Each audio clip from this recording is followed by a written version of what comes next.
الرحيم. الحمد لله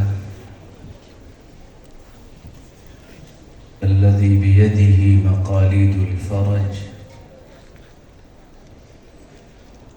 له الحمد وله الشكر عدد ما سار سائر فوق الأرضين ودرج،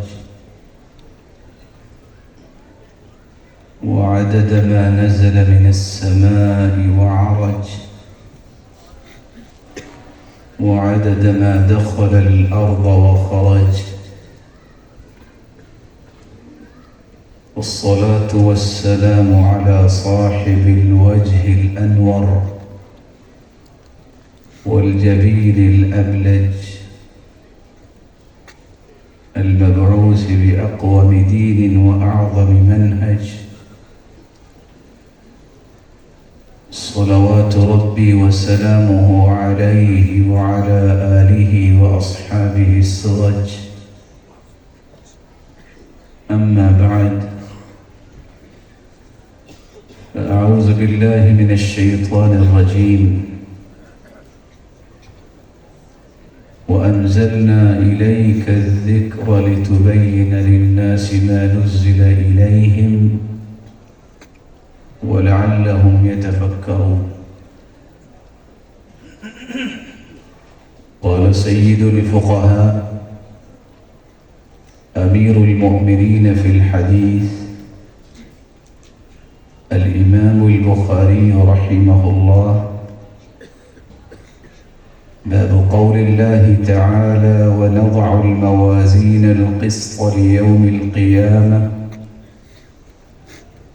وأن أعمال بني آدم وقولهم يوزن، وفي رواية توزن.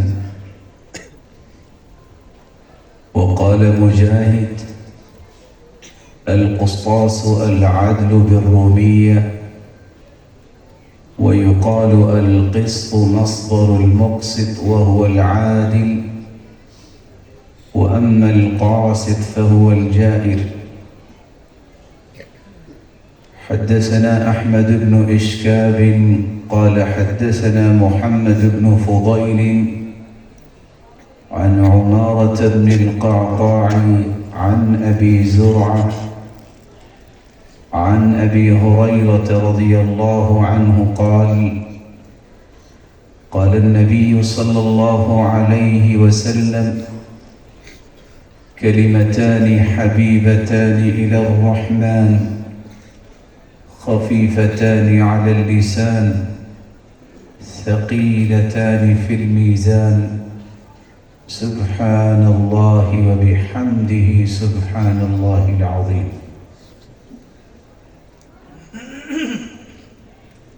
فضيلة مآب علماء الكرام،